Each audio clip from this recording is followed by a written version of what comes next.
हाँ जी विद्यार्थियों, सत श्री अकाल। ਲੈਕਚਰਰ ਸਿਮਰਨਜੀਤ ਸਿੰਘ ਦੀ ਕਲਾਸ ਵਿੱਚ ਤੁਹਾਡਾ ਸਵਾਗਤ ਹੈ ਜੀ। ਆਪਾਂ ਜਿਵੇਂ ਕੱਲ੍ਹ ਦੀ ਜਮਾਤ ਦੇ ਵਿੱਚ ਪੜ੍ਹ ਰਹੇ ਸੀ ਡਾਕਟਰ ਭਾਈ ਵੀਰ ਸਿੰਘ ਜੀ ਬਾਰੇ, ਉਹਨਾਂ ਦੇ ਜੀਵਨ ਪਰਿਚੈ ਬਾਰੇ ਪੜ੍ਹਿਆ। ਫਿਰ ਆਪਾਂ ਉਹਨਾਂ ਦੀ ਇੱਕ ਜਿਹੜੀ ਕਵਿਤਾ ਸੀਗੀ ਚੜ੍ਹ ਚੱਕ ਤੇ ਚੱਕ ਘੁਮਾਨੀ ਆ, ਉਹ ਆਪਾਂ ਪੜ੍ਹੀ ਸੀ। ਉਸ ਤੋਂ ਬਾਅਦ ਦੇਖੋ ਜੀ ਆਪਣੀ ਕਿਤਾਬ ਦੇ ਵਿੱਚ ਹੈਗੀਆਂ 3 ਕਵਿਤਾਵਾਂ, ਉਹਨਾਂ ਦੇ ਵਿੱਚੋਂ ਇੱਕ ਆਪਾਂ ਪੜ੍ਹ ਚੁੱਕੇ ਹਾਂ।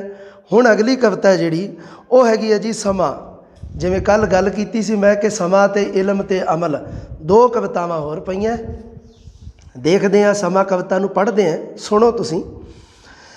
ਰਹੀ ਵਾਸਤੇ ਘੱਤ ਸਮੇਂ ਇੱਕ ਨਾ ਮੰਨੀ, ਫੜ ਫੜ ਰਹੀ ਧਰੀਕ ਸਮੇਂ ਖਿਸਕਾਈ ਕੰਨੀ, ਕਿਵੇਂ ਨਾ ਸਕੀ ਰੋਕ ਅਟਕ ਜੋ ਪਾਈ ਭੰਨੀ, ਤ੍ਰਿਖੇ ਆਪਣੇ ਵੇਗ ਗਿਆ ਟੱਪ ਬੰਨੇ ਬੰਨੀ, ਹੋ ਅੱਜ ਸੰਭਾਲ ਸਮੇਂ ਨੂੰ ਕਰ ਸਫਲ ਉੱਡਣ ਜਾਮਦਾ, ਇਹ ਠਹਿਰਨ ਜਾਚ ਨਾ ਜਾਣਦਾ ਲੰਘ ਗਿਆ ਨਾ ਮੁੜ ਕੇ ਆਮਦਾ।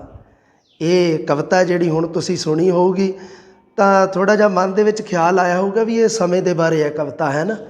ਸ਼ਬਦਾਵਲੀ ਹੈ ਜਿਹੜੀ ਥੋੜ੍ਹੀ ਸਮੇਂ ਦੇ ਨਾਲ ਰਲਦੀ ਹੈ, ਵੀ ਸਮੇਂ ਬਾਰੇ ਗੱਲ ਕੀਤੀ ਹੈ। ਬਿਲਕੁਲ ਜੀ, ਇਸ ਕਵਿਤਾ ਦੇ ਵਿੱਚ ਡਾਕਟਰ ਭਾਈ ਵੀਰ ਸਿੰਘ ਜੀ ਨੇ ਸਮੇਂ ਦੀ ਕਦਰ ਅਤੇ ਸਮੇਂ ਨੂੰ ਸੰਭਾਲਣ ਦਾ ਜੋ ਮਨੁੱਖ ਨੇ ਯਤਨ ਕਰਨਾ ਹੈ ਉਹਦੇ ਬਾਰੇ ਦੱਸਿਆ ਜੀ।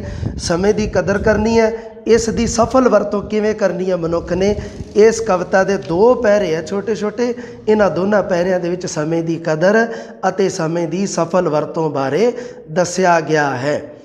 ਅੱਛਾ, ਹੁਣ ਇੱਕ ਹੋਰ ਗੱਲ ਤੁਸੀਂ ਧਿਆਨ ਦੇ ਵਿੱਚ ਰੱਖਣੀ ਹੈ। ਇਸ ਕਵਿਤਾ ਦੇ ਵਿੱਚ ਕਵੀ ਇਸਤਰੀ ਰੂਪ ਵਿੱਚ ਆਪਣੇ ਆਪ ਨੂੰ ਪ੍ਰਦਰਸ਼ਿਤ ਕਰ ਰਿਹਾ ਹੈ। ਦੇਖੋ ਕਿਵੇਂ ਸ਼ਬਦਾਵਲੀ ਤੋਂ ਲੱਗਦਾ ਨਾ ਪਤਾ। ਰਹੀ ਵਾਸਤੇ ਘੱਤ ਕਿ ਮੈਂ ਕੋਸ਼ਿਸ਼ਾਂ ਕਰਦੀ ਰਹੀ, ਕਿੰਨੇ ਵਾਸਤੇ ਪਾਉਂਦੀ ਰਹੀ, ਹੈ ਨਾ। ਇਹ ਸ਼ਬਦਾਵਲੀ ਹੈ ਜਿਹੜੀ ਇਹ ਇਸਤਰੀ ਰੂਪ ਵਿੱਚ ਵਰਤੀ ਜਾਂਦੀ ਹੈ। ਹੁਣ ਇਹ ਕਵੀ ਹੈ ਜਿਹੜਾ ਇਸਤਰੀ ਰੂਪ ਦੇ ਵਿੱਚ ਸਮੇਂ ਨੂੰ ਸੰਭਾਲਣ ਦੀ, ਸਮੇਂ ਦੀ ਕਦਰ ਕਰਨ ਦੀ ਪ੍ਰੇਰਣਾ ਸਾਨੂੰ ਦੇ ਰਿਹਾ ਹੈ। ਲਓ ਜੀ ਇਹਦੇ ਅਰਥ ਸੁਣ ਲਓ ਵਿਦਿਆਰਥੀਓ।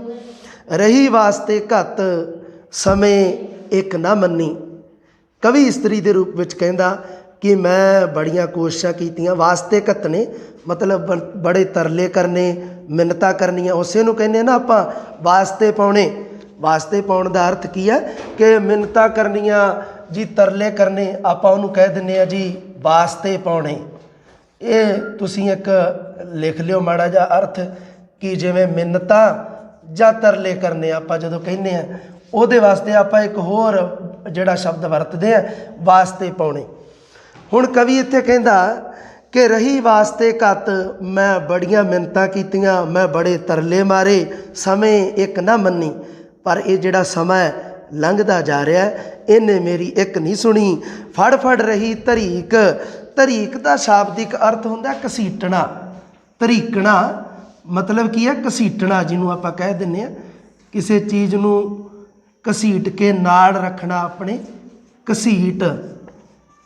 ਹਾਂਜੀ, ਧਰੀਕ ਦਾ ਸ਼ਾਬਦਿਕ ਅਰਥ ਹੈ ਘਸੀਟ।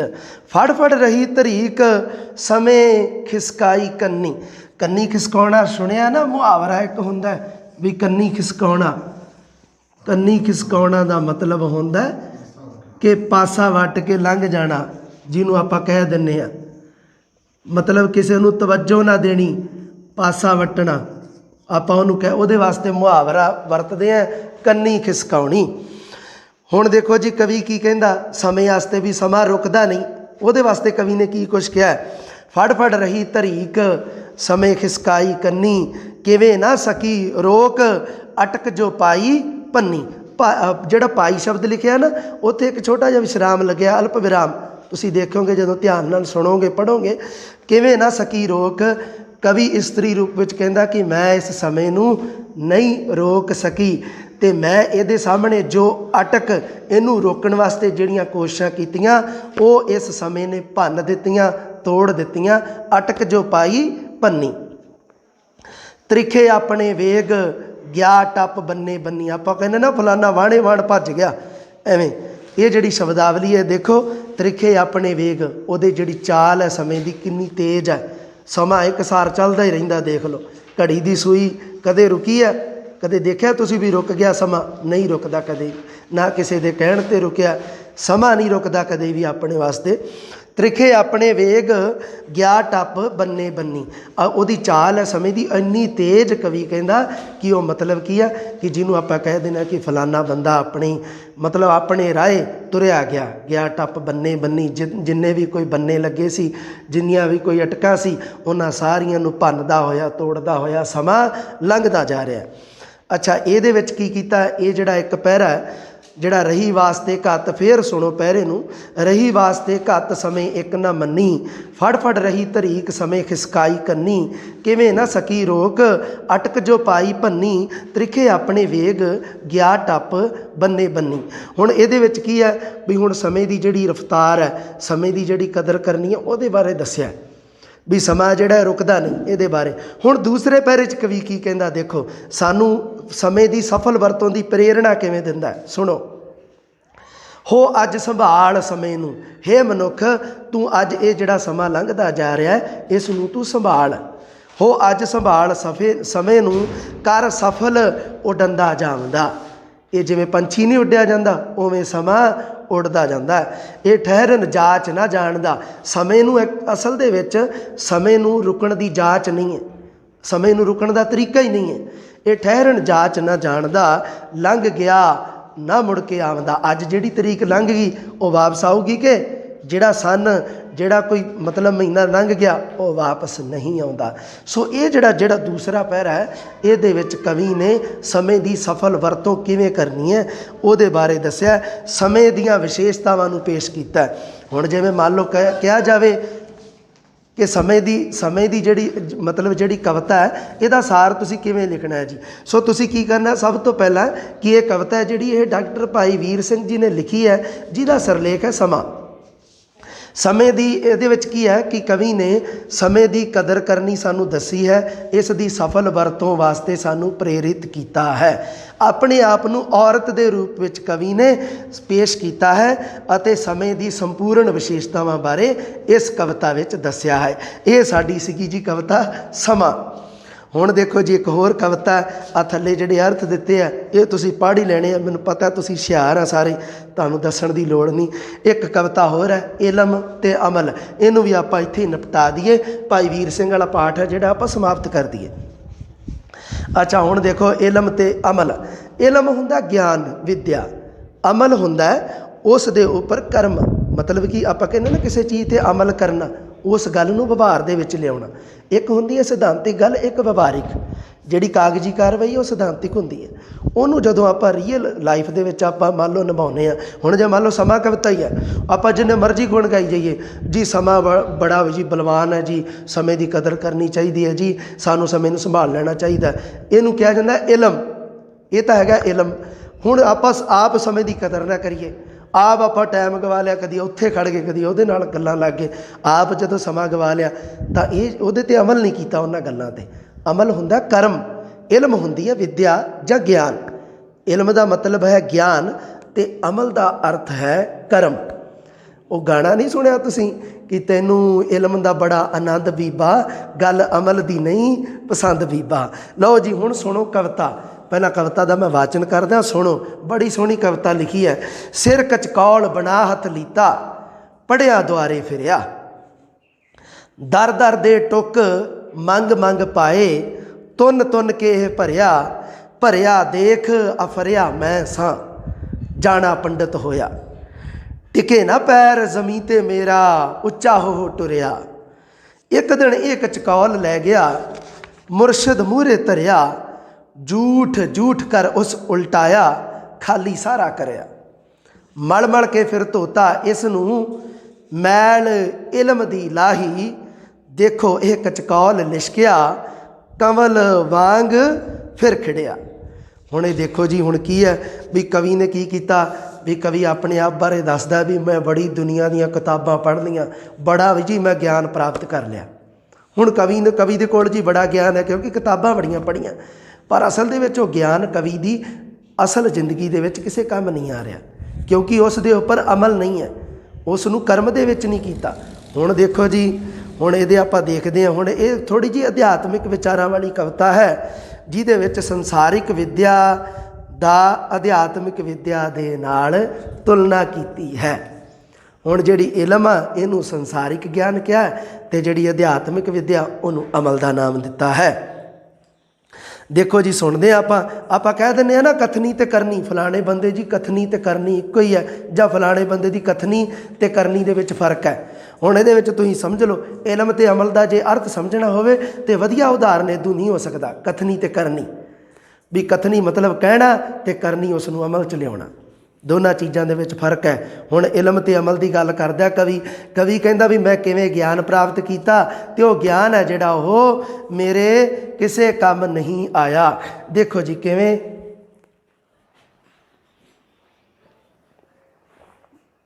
ਇਲਮ ਤੇ ਅਮਲ ਕਵਿਤਾ ਦੇ ਰਾਹੀਂ ਕਵੀ ਦੱਸ ਰਿਹਾ। ਹੁਣ ਇਹਦੇ ਅਰਥ ਤੁਸੀਂ ਸੁਣਦੇ ਜਾਓ, ਕਵਿਤਾ ਦਾ ਵਾਚਨ ਤੁਸੀਂ ਸੁਣ ਲਿਆ। ਸਿਰ ਕਚਕੌਲ ਬਣਾ ਹੱਥ ਲੀਤਾ। ਸਿਰ ਦਾ ਮਤਲਬ ਦਿਮਾਗ, ਮਤਲਬ ਦਿਮਾਗ ਦੀ ਜਿਹੜੀ ਪੋਜੀਸ਼ਨ ਹੈ ਆਪਣੀ ਸਿਰ 'ਚ ਹੀ ਹੈ ਨਾ।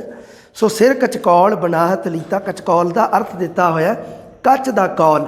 ਕੌਲ ਹੁੰਦਾ ਕੌਲਾ, ਭਾਂਡਾ, ਜਿਹਨੂੰ ਕਹਿ ਦਿੰਦੇ ਆ ਭੀਖ ਮੰਗਣ ਵਾਲਾ, ਐਕਚੁਅਲੀ ਦੇ ਵਿੱਚ ਹੁੰਦਾ ਸੀਗਾ।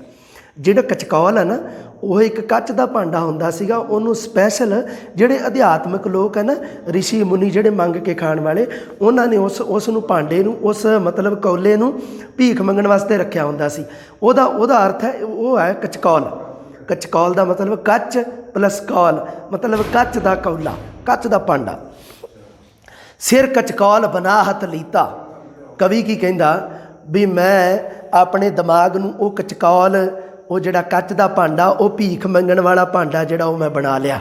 ਪੜ੍ਹਿਆ ਦੁਆਰੇ ਫਿਰਿਆ। ਹੁਣ ਭੀਖ ਮੰਗਣ ਵਾਲਾ ਜਿਹੜਾ ਭਾਂਡਾ ਹੈ ਉਹਦੇ ਵਿੱਚ ਉਹਨੇ ਪਾਇਆ ਕੀ? ਭੀਖ ਕਿਸ ਚੀਜ਼ ਦੀ ਮੰਗੀ? ਗਿਆਨ ਦੀ, ਇਲਮ ਦੀ। ਇਲਮ ਦੀ ਜਦੋਂ ਭੀਖ ਮੰਗਣ ਗਿਆ ਕਵੀ, ਸਿਰ ਕਚਕੌਲ ਬਣਾ ਹੱਥ ਲੀਤਾ, ਪੜ੍ਹਿਆ ਦੁਆਰੇ ਫਿਰਿਆ। ਕਹਿੰਦਾ ਜਿਹੜੇ ਪੜ੍ਹੇ ਲਿਖੇ ਲੋਕ ਸੀ, ਮਤਲਬ ਜਿਹੜੇ ਬੁੱਧੀਜੀਵੀ ਲੋਕ ਸੀ, ਜਿਹੜੇ ਅਧਿਆਤਮਿਕ ਵਰਗ ਵਾਲੇ ਸੀ ਲੋਕ, ਕਹਿੰਦਾ ਮੈਂ ਉਹਨਾਂ ਦੇ ਦੁਆਰੇ ਗਿਆ, ਉਹਨਾਂ ਦੇ ਦਰਵਾਜ਼ੇ 'ਤੇ ਗਿਆ ਵੀ ਮੈਂ ਆਪਣਾ ਮੇਰਾ ਦਿਮਾਗ ਰੂਪੀ ਜਿਹੜਾ ਕੱਚ ਦਾ ਭਾਂਡਾ ਮੈਂ ਲੈ ਕੇ ਆਇਆ, ਇਹਦੇ ਵਿੱਚ ਤੁਸੀਂ ਆਪਣੇ ਗਿਆਨ ਦੀ ਭਿਕਸ਼ਾ ਮੈਨੂੰ ਪਾ ਦਿਓ। ਸਿਰ ਕਚਕੌਲ ਬਣਾ ਹੱਥ ਲੀਤਾ, ਪੜ੍ਹਿਆ ਦੁਆਰੇ ਫਿਰਿਆ। ਦਰ ਦਰ ਦੇ ਟੁੱਕ ਮੰਗ ਪਾਏ, ਤੁੰਨ ਕੇ ਭਰਿਆ। ਦਰ ਮਤਲਬ ਥਾਂ ਤੇ, ਦਰਵਾਜ਼ੇ ਤੇ ਜਾ ਕੇ ਕਵੀ ਕਹਿੰਦਾ ਵੀ ਮੈਂ ਲੋਕਾਂ ਤੋਂ ਗਿਆਨ, ਟੁੱਕ ਹੁੰਦੇ ਆ ਨਾ, ਅਰੇ ਛੋਟੀ ਟੁਕੜਾ ਹੁੰਦਾ ਰੋਟੀ ਦਾ, ਉਹਨੂੰ ਟੁੱਕ ਕਹਿ ਦਿੰਦੇ ਆ, ਹੈ ਨਾ। ਰੋਟੀ ਟੁੱਕ ਕਰ ਲਿਆ ਕਿ ਨਹੀਂ, ਆਪਾਂ ਸ਼ਬਦਾਵਲੀ ਵਰਤਦੇ ਹਾਂ ਘਰਾਂ 'ਚ, ਰੋਟੀ ਟੁੱਕ, ਉਹਦੇ ਨਾਲ ਸ਼ਬਦ ਹੈ ਜਿਹੜਾ ਟੁੱਕ। ਦਰ ਦੇ ਟੁੱਕ ਮੰਗ ਪਾਏ, ਤੁੰਨ ਕੇ ਭਰਿਆ। ਕਹਿੰਦਾ ਮੈਂ ਆਪਣੇ ਦਿਮਾਗ ਨੂੰ ਗਿਆਨ ਦੇ ਨਾਲ ਤੁੰਨ ਕੇ ਭਰ ਲਿਆ। ਉਹ ਜ਼ਿਆਦਾ ਓਵਰਲੋਡ ਨਹੀਂ ਆਪਾਂ ਜਿਹਨੂੰ ਕਹਿ ਦਿੰਦੇ, ਇਸ ਤਰ੍ਹਾਂ ਹੋ ਗਿਆ। ਭਰਿਆ ਵੇਖ ਅਫਰਿਆ ਮੈਂ ਸਾਂ ਜਾਣਾ ਪੰਡਤ ਹੋਇਆ।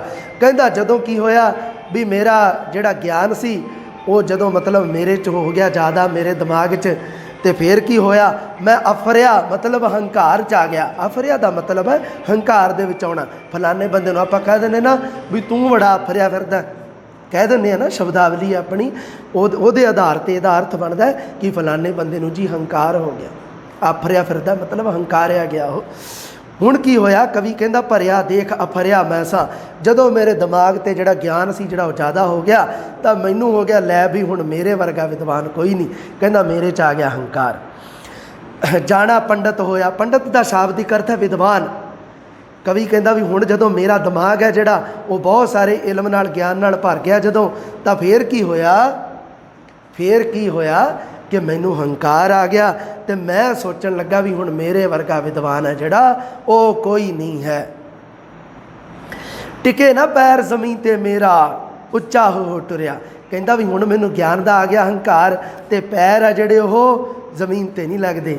ਪੈਰ ਜ਼ਮੀਨ 'ਤੇ ਨਾ ਲੱਗਣ ਦਾ ਮਤਲਬ ਕੀ ਹੈ ਕਿ ਫਲਾਣਾ ਬੰਦਾ ਦਾ ਜਿਹੜਾ ਮਤਲਬ ਕੀ ਹੈ, ਰੁਤਬਾ ਉੱਚਾ ਹੋ ਜਾਂਦਾ। ਜਦੋਂ ਕਿਸੇ ਦਾ ਮਤਲਬ ਕਿਸੇ ਦੇ ਵਿੱਚ ਹੰਕਾਰ ਆ ਜਾਂਦਾ, ਫਿਰ ਉਸ ਦੇ ਪੈਰ ਜਿਹੜੇ ਹਨ ਉਹ ਜ਼ਮੀਨ 'ਤੇ ਨਹੀਂ ਲੱਗਦੇ। ਦੋ ਤਰ੍ਹਾਂ ਦੇ ਲੋਕ ਹੈ ਦੁਨੀਆ 'ਤੇ ਜਿਨ੍ਹਾਂ ਦੇ ਪੈਰ ਜ਼ਮੀਨ 'ਤੇ ਨਹੀਂ ਲੱਗਦੇ। ਇੱਕ ਤਾਂ ਹੁੰਦੇ ਆ ਖੁਸ਼ੀ, ਜਿਨ੍ਹਾਂ ਨੂੰ ਬਹੁਤ ਸਾਰੀ ਖੁਸ਼ੀ ਹੋਵੇ, ਕਿਸੇ ਗੱਲ ਦੀ ਪ੍ਰਸੰਨਤਾ ਹੋਵੇ, ਤਾਂ ਫਿਰ ਉਹ ਜਿਵੇਂ ਗਾਣਾ ਹੈਗਾ ਨਾ ਕਿ ਉਹ ਜਿਹੜਾ ਮੇਰੇ ਪੈਰ ਨਾ ਜ਼ਮੀਨ ਉੱਤੇ ਲੱਗਦੇ, ਨਾ ਵਸ ਮੇਰੇ ਗੱਲ ਜਿਹੜੀ ਮੇਰੇ ਵਸ ਦੀ ਨਾ ਰਹੀ, ਹੈ ਨਾ, ਇਸ ਤਰ੍ਹਾਂ ਕਰਕੇ ਸੁਣਿਆ ਤੁਸੀਂ ਕੁਛ। ਟਿਕੇ ਨਾ ਪੈਰ ਜ਼ਮੀਨ 'ਤੇ ਮੇਰਾ, ਉੱਚਾ ਹੋ ਟੁਰਿਆ। ਇੱਕ ਦਿਨ ਇਹ ਕਚਕੌਲ ਲੈ ਗਿਆ ਮੁਰਸ਼ਿਦ ਮੂਹਰੇ ਧਰਿਆ। ਟਿਕੇ ਨਾ ਪੈਰ ਜ਼ਮੀਨ ਤੇ ਮੇਰਾ ਉੱਚਾ ਹੋ ਟੁਰਿਆ। ਕਹਿੰਦਾ ਵੀ ਹੁਣ ਮੇਰੇ ਗਿਆਨ ਦਾ ਮੈਨੂੰ ਹੰਕਾਰ ਹੋ ਗਿਆ ਤੇ ਮੈਂ ਉੱਚਾ ਹੋ ਕੇ ਤੁਰਨ ਦਾ ਮਤਲਬ ਹੀ ਇਹ ਹੈ ਕਿ ਜਦੋਂ ਕੋਈ ਬੰਦਾ ਜ਼ਿਆਦਾ ਹੰਕਾਰਿਆ ਜਾਂਦਾ, ਜਦੋਂ ਕਿਸੇ ਦੀ ਮਤਲਬ ਬੁੱਧੀ ਕਹਿੰਦੇ ਭ੍ਰਸ਼ਟ ਹੋ ਜਾਂਦੀ ਹੈ ਨਾ, ਕਿ ਉਦੋਂ ਉੱਚਾ ਹੋ ਕੇ ਤੁਰਦਾ। ਉਹਨੂੰ ਦੂਜੇ ਲੋਕ ਆ ਜਿਹੜੇ ਉਹ ਨੀਵੇਂ ਲੱਗਦੇ ਆਪਣੇ ਨਾਲੋਂ। ਇੱਕ ਦਿਨ ਇੱਕ ਚਕੌਲ ਲੈ ਗਿਆ, ਮੁਰਸ਼ਿਦ ਮੂਹਰੇ ਧਰਿਆ। ਮੁਰਸ਼ਿਦ ਦਾ ਸ਼ਾਬਦਿਕ ਅਰਥ ਹੈ ਗੁਰੂ। ਇੱਕ ਦਿਨ ਕਵੀ ਕੀ ਕਹਿੰਦਾ ਵੀ ਮੈਂ ਕੀ ਕੀਤਾ ਵੀ ਜਦੋਂ ਮੈਨੂੰ ਪਤਾ ਲੱਗਾ ਵੀ ਮੇਰੇ 'ਚ ਬੜੀ ਵਿਦਵਤਾ ਆ ਗਈ। ਪਰ ਇੱਕ ਦਿਨ ਕੀ ਹੋਇਆ, ਕਿਤੇ ਚਾਣਚੱਕ ਇੱਕ ਘਟਨਾ ਵਾਪਰੀ। ਕਹਿੰਦਾ ਮੇਰੇ ਨਾਲ ਵੀ ਇੱਕ ਦਿਨ ਇੱਕ ਚਕੌਲ, ਜਿਹੜਾ ਚਕੌਲ ਦਾ ਮਤਲਬ ਕੱਚ ਦਾ ਭਾਂਡਾ, ਤੇ ਜਿਹਦਾ ਮਤਲਬ ਕਿਹਦੇ ਵਾਸਤੇ, ਰੂਪਕ ਕਿਹਦੇ ਵਾਸਤੇ ਵਰਤਿਆ ਹੈ, ਆਪਣੇ ਦਿਮਾਗ ਵਾਸਤੇ, ਕਿਉਂਕਿ ਸਾਰਾ ਗਿਆਨ ਆ ਜਿਹੜਾ ਉਹ ਦਿਮਾਗ ਦੇ ਵਿੱਚ ਫਿੱਟ ਹੁੰਦਾ। ਕਹਿੰਦਾ ਮੈਂ ਆਪਣੇ ਜਿਹੜੇ ਦਿਮਾਗ ਰੂਪੀ ਭਾਂਡੇ ਨੂੰ ਜਦੋਂ ਆਪਣੇ ਗੁਰੂ ਦੇ ਮੂਹਰੇ ਧਰਿਆ, ਤੇ ਗੁਰੂ ਕਹਿੰਦਾ ਵੀ ਇਹਦੇ ਵਿੱਚ ਤੇ ਸਾਰੀ ਝੂਠ ਭਰੀ ਫਿਰਦਾ ਤੂੰ, ਝੂਠ ਕਰ ਉਸ ਉਲਟਾਇਆ, ਖਾਲੀ ਸਾਰਾ ਕਰਿਆ। ਉਹ ਕਹਿੰਦਾ ਵੀ ਇਹਦੇ ਵਿੱਚ ਤਾਂ ਤੂੰ ਦੁਨੀਆ ਭਰ ਦੀ ਝੂਠ ਇਕੱਠੀ ਕਰ ਲਈ, ਇਹਨੂੰ ਤੂੰ ਖਾਲੀ ਕਰ। ਹੁਣ ਮੇਰੇ ਮੁਰਸ਼ਿਦ ਨੇ, ਮੇਰੇ ਗੁਰੂ ਨੇ ਕੀ ਕੀਤਾ, ਉਹ ਜਿਹੜੀ ਮੇਰੇ ਅੰਦਰ ਜਿਹੜੀ ਦਿਮਾਗ ਦੇ ਵਿੱਚ ਜਿਹੜਾ ਸੀ ਮਤਲਬ ਮੈਲ, ਜਿਹੜੀ ਮਤਲਬ ਹੰਕਾਰ ਸੀ, ਉਸ ਨੂੰ ਕੀ ਕੀਤਾ, ਮੇਰਾ ਮਤਲਬ ਕਿ ਝੂਠ ਕਹਿ ਕੇ ਸਾਰਾ ਉਲਟਾ ਦਿੱਤਾ ਮੇਰੇ ਦਿਮਾਗ ਰੂਪੀ ਭਾਂਡੇ 'ਚੋਂ, ਤੇ ਸਾਰਾ ਮੇਰਾ ਜਿਹੜਾ ਦਿਮਾਗ ਸੀ ਉਸ ਨੂੰ ਖਾਲੀ ਕਰ ਦਿੱਤਾ, ਉਸ ਦਾ ਸ਼ੁੱਧੀਕਰਨ ਕਰ ਦਿੱਤਾ। ਹੁਣ ਅਗਲੀ ਪੰਕਤੀ ਦੇਖੋ, ਮਲ ਕੇ ਫਿਰ ਧੋਤਾ ਇਸ ਨੂੰ ਮੈਲ ਇਲਮ ਦੀ ਲਾਹੀ। ਕਹਿੰਦਾ ਫਿਰ ਇਹ ਜਿਹੜਾ ਮੇਰਾ ਦਿਮਾਗ ਰੂਪੀ ਭਾਂਡਾ ਸੀ, ਉਹਨੂੰ ਮੇਰੇ ਮੁਰਸ਼ਿਦ ਨੇ ਆਪਣੇ ਕਰਮਾਂ ਦੇ ਨਾਲ ਜਿਹੜਾ ਅਮਲ ਹੈ ਨਾ, ਅਮਲਾਂ ਦੇ ਮਤਲਬ ਅਨੁਸਾਰ ਕੀ ਕੀਤਾ, ਮਲ ਕੇ ਫਿਰ ਧੋਤਾ ਇਸ ਨੂੰ ਮੈਲ ਇਲਮ ਦੀ ਲਾਹੀ। ਜਿਹੜਾ ਮੇਰਾ ਦੁਨਿਆਵੀ ਗਿਆਨ ਸੀ ਉਹਨੂੰ ਉਤਾਰ ਕੇ ਮੈਨੂੰ ਅਧਿਆਤਮਿਕ ਗਿਆਨ ਦਿੱਤਾ ਮੇਰੇ ਗੁਰੂ ਨੇ। ਇਸ ਕਵਿਤਾ ਦੇ ਵਿੱਚ ਦੋ ਚੀਜ਼ਾਂ ਦਾ ਕੀ ਹੋ ਰਿਹਾ, ਕੰਪੈਰੀਜ਼ਨ ਹੋ ਰਿਹਾ, ਤੁਲਨਾ ਹੋ ਰਹੀ ਹੈ। ਇੱਕ ਸੰਸਾਰਿਕ ਵਿੱਦਿਆ ਦੀ ਤੇ ਇੱਕ ਧਾਰਮਿਕ ਵਿੱਦਿਆ ਦੀ, ਜਿਹਨੂੰ ਆਪਾਂ ਅਧਿਆਤਮਿਕ ਵਿੱਦਿਆ ਕਹਿ ਦਿੰਦੇ ਹਾਂ।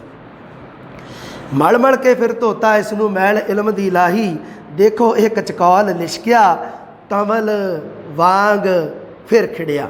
ਇਹ ਜਿਹੜਾ ਸੀਗਾ ਮੇਰਾ ਆਖੇ ਦਿਮਾਗ ਰੂਪੀ ਜਿਹੜਾ ਭਾਂਡਾ ਸੀਗਾ, ਜਿਵੇਂ ਹੀ ਇਸ ਨੇ ਅਧਿਆਤਮਿਕ ਵਿੱਦਿਆ ਪ੍ਰਾਪਤ ਕੀਤੀ, ਫਿਰ ਇਹ ਲਿਸ਼ਕ ਉੱਠਿਆ, ਚਮਕ ਉੱਠਿਆ। ਤੇ ਕਿਸ ਤਰ੍ਹਾਂ ਲੱਗਦਾ ਇਹ ਖਿੜਿਆ, ਕਿਵੇਂ ਦਾ ਖਿੜਿਆ ਇਹ, ਜਿਵੇਂ ਕਮਲ ਦਾ ਫੁੱਲ ਖਿੜਿਆ ਹੋਵੇ। ਇਹ ਹੈ ਜਿਹੜੀ ਇਹ ਕਵਿਤਾ ਸੀਗੀ, ਇਲਮ ਤੇ ਅਮਲ। ਹੁਣ ਇਹਦੇ ਦੇਖ ਲਓ ਜੀ ਕੁਐਸਚਨ, ਅਭਿਆਸ ਪ੍ਰਸ਼ਨਾਂ ਦੇ ਵਿੱਚ ਦੇਖੋ, ਸਭ ਤੋਂ ਪਹਿਲਾ ਪ੍ਰਸ਼ਨ ਤੁਹਾਡੇ ਸਾਹਮਣੇ ਜਿਹੜਾ ਆਉਣਾ ਹੁੰਦਾ ਕਵਿਤਾ ਦੇ ਵਿੱਚੋਂ ਪੱਕਾ ਹੀ ਹੁੰਦਾ ਵੀ ਕਾਵਿ-ਬੰਧ ਦੀ ਪ੍ਰਸੰਗ ਸਹਿਤ ਵਿਆਖਿਆ ਕਰੋ। ਪ੍ਰਸੰਗ ਸਹਿਤ ਵਿਆਖਿਆ ਦਾ ਤੁਹਾਨੂੰ ਪਤਾ ਹੀ ਹੈ, ਸਭ ਤੋਂ ਪਹਿਲੀਆਂ 2 ਲਾਈਨਾਂ ਦੇ ਵਿੱਚ ਵੀ ਇਹ ਕਵਿਤਾ ਫਲਾਣੇ ਕਵੀ ਦੀ ਲਿਖੀ ਹੋਈ ਹੈ ਜੀ, ਇਸ ਕਵਿਤਾ ਦੇ ਵਿੱਚ ਇਸ ਗੱਲ ਬਾਰੇ ਵਰਣਨ ਕੀਤਾ ਗਿਆ ਹੈ। ਉਸ ਤੋਂ ਬਾਅਦ ਵਿਆਖਿਆ ਕਰਨੀ ਹੁੰਦੀ ਹੈ। ਤੁਸੀਂ ਆਹ 2 ਦਿੱਤੇ ਆ, ਉਹ ਅੱਜ ਸੰਭਾਲ ਸਮੇਂ ਨੂੰ ਇੱਕ ਸਮੇਂ ਵਾਲੀ ਕਵਿਤਾ 'ਚੋਂ ਹੈ, ਤੇ ਇੱਕ ਹੈਗਾ ਤੁਹਾਡਾ ਇਲਮ ਤੇ ਅਮਲ ਵਾਲੀ ਕਵਿਤਾ ਦੇ ਵਿੱਚੋਂ ਹੈ। ਇਹਨਾਂ ਦਾ ਤੁਸੀਂ ਜਿਹੜਾ ਹੋਮਵਰਕ ਹੈ ਇਹ ਤੁਸੀਂ ਰਿਟਨ ਦੇ ਵਿੱਚ ਲਿਖ ਲੈਣਾ ਹੈ। ਦੂਸਰੇ ਪ੍ਰਸ਼ਨ ਦੀ ਗੱਲ ਆਪਾਂ ਕੱਲ੍ਹ ਕੀਤੀ ਸੀ, ਚੜ੍ਹ ਚੱਕ ਤੇ ਚੱਕ ਘੁਮਾਨੀ ਹੈ। ਕਵਿਤਾ ਦਾ ਸਾਰ ਲਿਖੋ। ਕਵਿਤਾ ਦਾ ਸਾਰ ਉਦੋਂ ਹੀ ਆਪਾਂ ਨੂੰ ਪਤਾ ਲੱਗਦਾ ਜਦੋਂ ਐਕਚੁਅਲੀ ਦੇ ਵਿੱਚ ਅਸਲ ਦੇ ਵਿੱਚ ਕਵਿਤਾ ਆਪਾਂ ਪੜ੍ਹੀ ਹੋਵੇ। ਇਸ ਕਰਕੇ 2-3 ਵਾਰੀ ਕਵਿਤਾ ਨੂੰ ਪੜ੍ਹ ਲਿਆ ਕਰੋ।